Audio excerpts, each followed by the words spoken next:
പണ്ട് സ്കൂളിൽ പഠിക്കുന്ന സമയത്ത് എന്നും ചോറ്റുപാത്രത്തിലാണ് ചോറ് കൊണ്ടുപോകുന്നത്. ഇലപ്പൊതിയൊന്നും കെട്ടിത്തരാൻ രാവിലെ ചിലപ്പം വീട്ടിൽ സമയം കാണത്തില്ല. അപ്പം പിന്നെ ഈ ഇലപ്പൊതിയുമായിട്ടൊരു സ്നേഹം തോന്നി തുടങ്ങിയത് ഈ വേനലവധിയൊക്കെ ആയി കഴിയുമ്പോൾ സ്കൂൾ അടയ്ക്കും. പിന്നെ ഏപ്രിൽ മാസത്തിൽ നമുക്ക് VBS തുടങ്ങും, വെക്കേഷൻ ബൈബിൾ സ്കൂള്. അപ്പോൾ 10 ദിവസത്തെ ഒരു വെക്കേഷൻ ക്ലാസ് ആയിരിക്കും നമ്മളുടെ ബൈബിൾ സ്റ്റഡീസും കാര്യങ്ങളുമായിട്ടൊക്കെ. അപ്പം നമുക്ക് ഈ 10ാമത്തെ ദിവസം സ്നേഹവിരുന്നെന്ന് പറഞ്ഞൊരു സംഭവമുണ്ട്.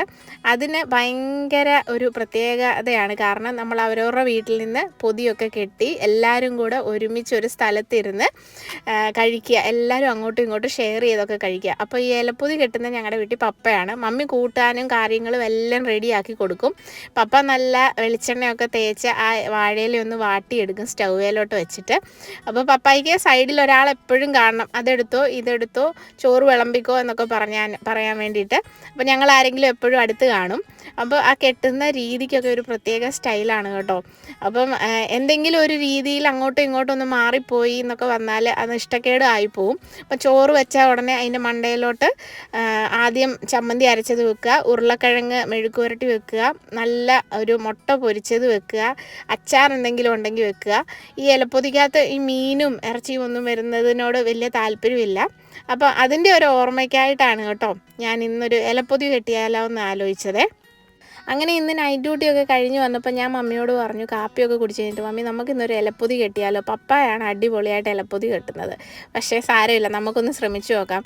ഇത് ഇന്നല്ല കേട്ടോ, ഇടയ്ക്കിടയ്ക്ക് നമ്മളിങ്ങനെ ഇലപ്പൊതി കെട്ടാറുള്ളതാണ്. ഇവിടെ ഇങ്ങനെ വാഴയില നമുക്ക് സുലഭമായിട്ട് കിട്ടാൻ, നമുക്ക് ഇലപ്പൊതി കഴിക്കണം തോന്നുമ്പോൾ ഒന്നും കിട്ടാൻ സാധ്യത കുറവാണ്. അപ്പോൾ നമ്മളിന്ന് ഫോയിൽ പേപ്പറിൽ അങ്ങ് കെട്ടി.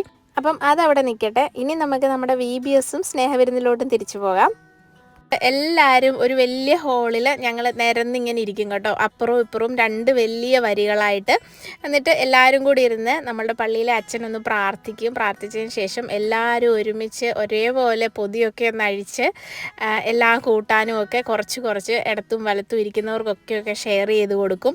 ചിലരാണെങ്കിൽ എല്ലാവരും ഒന്നും ഇലപ്പൊതി കൊണ്ടുവരണമെന്നില്ല. ചിലർ ചപ്പാത്തി ആയിരിക്കും, ചിലർ ദോശയായിരിക്കും. എന്ത് സാധനമാണെങ്കിലും നമ്മൾ ഷെയർ ചെയ്താണ് അന്നത്തെ ദിവസം കഴിക്കുന്നത്. പിന്നെ അന്ന് കൊണ്ടുവരുന്ന ഈ പൊതിച്ചോറിന് ഒരു പ്രത്യേക ടേസ്റ്റാണ്. അത് പപ്പ പൊതിച്ചോറ് കെട്ടിത്തരുന്നതുകൊണ്ടാണോ, മമ്മി ഉണ്ടാക്കിയ കൂട്ടാൻ്റെ രുചിയാണോ, അതോ ഇനി ആ സ്നേഹവിരുന്നെന്ന പേര് അർത്ഥമാക്കുന്ന പോലെ തന്നെ ആ സ്നേഹത്തോടെ കൂട്ടുകാരും ടീച്ചേഴ്സും എല്ലാവരും ഒരുമിച്ചിരുന്ന് ആ പൊതിച്ചോറ് അഴിച്ച് കഴിക്കുമ്പോൾ ഉള്ള ആ ഒരു സന്തോഷമാണോ എന്നറിയത്തില്ല. എന്ത് തന്നെയാണേലും ആ പൊതിച്ചോറിന് വല്ലാത്ത രുചിയാണ്. അതിപ്പോഴും നാവിലുണ്ട് കേട്ടോ. അന്നത്തെ VBSും സ്നേഹവിരുന്നും ടീച്ചേഴ്സും കൂട്ടുകാരും പ്രത്യേകിച്ച് എൻ്റെ പപ്പായും എൻ്റെ പപ്പ കെട്ടിത്തരുന്ന പൊതിച്ചോറും എല്ലാം ഞാൻ മിസ് ചെയ്യുന്നുണ്ട് ഇപ്പം.